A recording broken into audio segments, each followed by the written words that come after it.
ॐ ज्ञानतिमिरन्धस्य ज्ञानाञ्जनशलाकया चक्षुरुन्मिलितं येन तस्मै श्रीगुरवे नमः। नमः ॐ विष्णुपादाय कृष्णप्रेष्ठाय भूतले श्रीमते भक्तिवेदान्त स्वामीति नामिने। नमस्ते सरस्वते देवे गौरवाणी प्रचारिणे निर्विशेष शून्यवादी पाश्चात्य देशतारिणे। जय श्री कृष्ण चैतन्य प्रभु नित्यानंद श्री अद्वैत गदाधर शिवासादि गौरभक्तवृंद। हरे कृष्णा कृष्णा कृष्णा हरे हरे, हरे राम राम राम हरे हरे। हरे कृष्णा। सर्वप्रथम मैं हमारे शिक्षा गुरु हिज ग्रेस सांबा प्रभु और हर ग्रेस नेता सेवनी माता जी के चरण कमलों में मेरा दंडवत अर्पण करना चाहूंगा।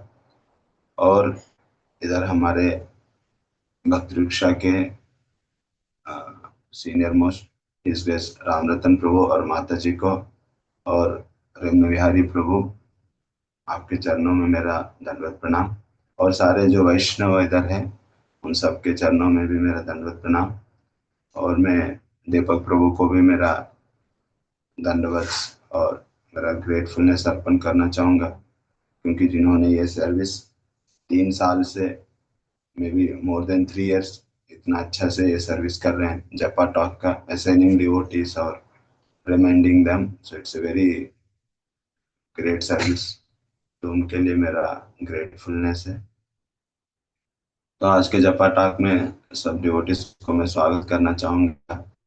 तो श्रीमद् भागवतम में हम देखते हैं, uh, Bhagavatam is full of prayers and instructions. तो बहुत सारे महाजनों का, बहुत सारे शुद्ध भक्तों का प्रेयर्स और इंस्ट्रक्शंस हम भागवतम का पेजेस में देख सकते हैं, पहले कैंटो से लेके कुंती महारानी, भीष्म देव, वैसे बहुत सारा हम देखते हैं। तो आज हम डिस्कस करेंगे इंस्ट्रक्शंस ऑफ प्रहलाद महाराज। तो कुछ दिन पहले हम नरसिंह चतुर्दशी मनाए थे। तो प्रहलाद महाराज का इंस्ट्रक्शंस हमको श्रीमद् भागवतम के 7th कैंटो में पाया जाता है। तो पहले अ,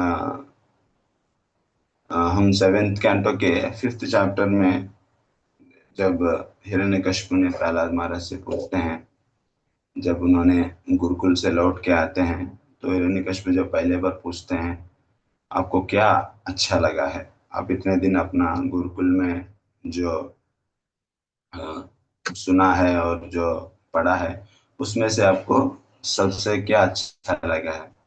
तो तब प्रहलाद महाराज उनको उत्तर में बताते हैं, तत्साधु मन्ये सुरवर्य देहिनाम सदा समुद्विग्न धीयाम असात गृहात। तो बोलते हैं, तत्साधु मन्ये सुरवर्य देहिनाम, ये असुरवर्या, मुझे ऐसा लगता है कि मैं जितना जो भी पढ़ा हूँ उसमें सबसे ये अच्छा है कि हम जो ये असत गृहात, हम ये जो शरीर में अ, बंधन हुए हैं असत गृहात, तो ये असत गृहात है, मतलब ये सत्य नहीं है, असत्य है। और इसके वजह से हम हमेशा सदा समुद्विग्न धीयात, सदा समुद्विग्न, इसके वजह से हम हमेशा अ, हम हमेशा एंग्जियस रहते हैं, हमेशा दुख में रहते हैं। तो इसका सॉल्यूशन क्या है? वनम गतो वा यद हरिमाश्रयेत। तो इसीलिए अगर इससे अगर किसी को बचना है तो आ, तो आपको भगवान का, हरि का आश्रय लेना है। ऐसे प्रहलाद महाराज ने हिरण्यकशिपु को बताते हैं, उनके द्वारा हम सबको बताते हैं कि गृहमंदकूपम, हित्वात्मपातम गृहमंदकूपम वनम गतो वा यदहरिमाश्रय था। तो ये एक अंधकूप है। तो इसमें से ये अंधकूप है और ये सदा समुद्विग्न है, हमेशा हमको दुख देता है हमारा शरीर। तो उससे अगर हमको मुक्त पाना है तो हम भगवान का आश्रय लेना है। तो ये 7th कैंटो के 5th चैप्टर के 5th वर्ष में श्रील प्रहलाद महाराज ने हिरण्यकशिपु को बताते हैं। और आगे जाके जब उन्होंने बहुत क्रोधित हो जाते हैं ये सुन के, फिर उनको गुरुकुल में भेजते हैं। तो उधर हमको सेवेंथ कैंटो के सिक्स्थ चैप्टर में टीचिंग्स ऑफ प्रहलाद महाराज हमको पाया जाता है, जो कि प्रभुपाद जी ने भी टीचिंग्स ऑफ प्रहलाद महाराज करके बुक में भी हमको दिए हैं। तो इधर प्रहलाद महाराज अपना फ्रेंड्स को, मतलब जो अपना कक्षा में जो बच्चे थे, उनको प्रहलाद महाराज ने इंस्ट्रक्शंस देते हैं, बहुत सुंदर इंस्ट्रक्शंस। वो 5 साल के बालक थे, फिर भी उन्होंने महाभागवत थे। इसीलिए अगर वो इंस्ट्रक्शंस हम आज भी अगर उनको फॉलो करेंगे तो हम अपना लाइफ को परफेक्ट कर सकते हैं। तो seventh canto six chapter first श्लोक में प्रहलाद महाराज बोलते हैं, कौमारम आचरेत प्राज्ञो धर्मान भागवतान इह दुर्लभम मानुषो जन्म तदपि अध्रुवम अर्थतम। बोलते हैं, सो कौमारम आचरेत प्राज्ञो, जो प्राज्ञो मतलब जो बहुत इंटेलिजेंट है, जो बुद्धिमान है, वो क्या करना चाहे, कौमार आचरित, कौमार से ही आचरण करना चाहिए। कौमार मतलब 5 साल, जो प्रहलाद महाराज की उम्र था, बहुत छोटा उम्र से ही आचरण करना चाहिए। क्या आचरण करना चाहिए, धर्मान भागवत,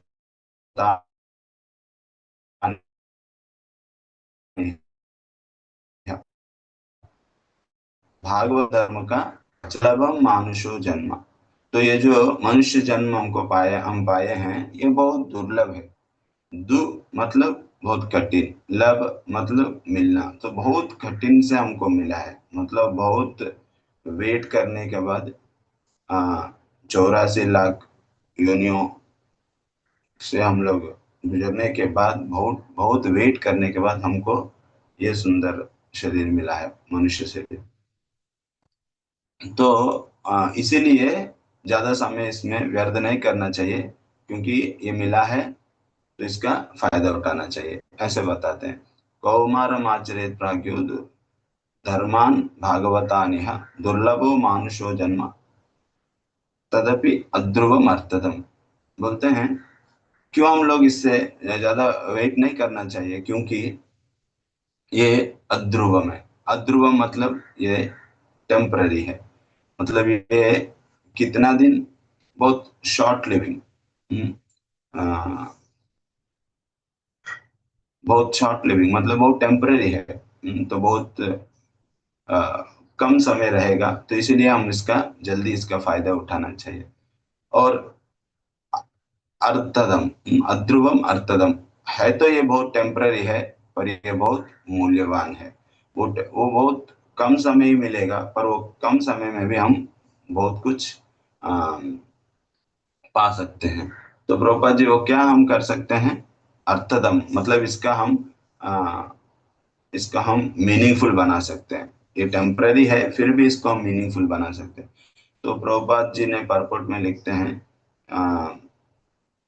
2.40 कि स्वल्पमप्यस्य धर्मस्य त्रायते महतो भयात्। क्यों, इतना क्या इतना वैल्यूबल है, क्यों इतना वैल्यूबल है, क्योंकि जब हम ये मनुष्य शरीर को पाते हैं, तो ये शरीर को यूज करके हम क्या कर सकते हैं, धर्म का आचरण कर सकते हैं, भगवान के बारे में जान सकते हैं, भगवान के बारे में सुन सकते हैं, और भगवान से जो हमारा रिश्ता है, जो हम भूल चुके हैं, उसको फिर से हम रिवाइव कर सकते हैं। तो इससे क्या होगा, स्वल्पम अप्यस्य धर्म से त्रायते महतो भयात्। ऐसा अगर थोड़ा भी, स्वल्प भी अगर हम धर्म का आचरण करेंगे, तो बहुत बड़ा दुख से हम मुक्त पा सकते हैं। क्या है वो बहुत बड़ा दुख, सो प्रभुपाद जी बताते हैं उधर कि फिर से हम जंतु शरीर में प्रवेश करना, मतलब बहुत दुर्लभ मानुष जन्म, बहुत प्रयास करने के बाद जो मिला है, 84 लाख स्पीसीज के बाद जो मिला है हमको मानव शरीर, तो उसको हम खो के फिर से हम अगर जानवर के शरीर में पहुंचेंगे, तो फिर से हम, मतलब जो सुंदर अवसर है भगवान का जानने का, वो हम खो बैठते हैं। तो इसीलिए ये अध्रुवम है, पर ये अर्थधम है। तो ऐसे तो पहले श्लोक में बताते हैं, और प्रभुपाद जी परपोट में और लिखते हैं कि और ये धर्मान भागवता निहा, ये भागवत धर्म क्या है? तो ऑलरेडी प्रहलाद महाराज उनको पिता को पहले बता, मतलब बाद में बताते हैं कि श्रवणम कीर्तनम ही विष्णु। सो भागवत धर्म क्या है? श्रवणम कीर्तनम ही विष्णु। तो प्रभुपाद जी उसके बारे में लिखते हैं और लास्ट में लिखते हैं कि पर कलयुग में ये भागवत धर्म भी बहुत आसान कर दिए हैं हमारे लिए, क्योंकि कलयुग का स्थिति देख के तो ये भागवत धर्म जो इधर बताया गया है प्रहलाद महाराज, उसको भी बहुत आसान कर दिए हैं। तो उधर प्रभुपाद जी कोट करते हैं, हरे नाम एव केवलम कलो नास्तेव नास्तेव नास्तेव गतिरन्यथा। तो प्रभुपाद बोलते हैं जस्ट हमको ये कलयुग में भागवत धर्म का प्रैक्टिस करना, मतलब हरे नाम का, हरि नाम का, भगवान का नाम का आश्रय लेना। तो जस्ट भगवान का नाम का आश्रय लेंगे तो हम, तो ये अ, असद ग्रह से हम बाहर निकल सकते हैं। तो ये और आगे भी प्रहलाद महाराज बहुत सारे श्लोक में 26 श्लोकस में प्रहलाद महाराज बहुत सुंदर से इंस्ट्रक्शंस देते हैं अपने फ्रेंड्स को। तो ये सारे इंस्ट्रक्शंस हमारे लिए हैं, तो ये सब के ऊपर हम मेडिटेट कर सकते हैं। तो नेक्स्ट श्लोक में बोलते हैं भागवत धर्म मतलब क्या है, उसके बाद बोलते हैं कि सुख मतलब क्या है। तो ये सब बहुत सुंदर वर्णन है, तो हम सब वो सब पढ़ने का प्रयास कर सकते हैं। तो इसको मेडिटेट करते हुए हम भगवान का नाम को आश्रय ले सकते हैं। सो हरे कृष्णा, श्रील प्रभुपाद की जय।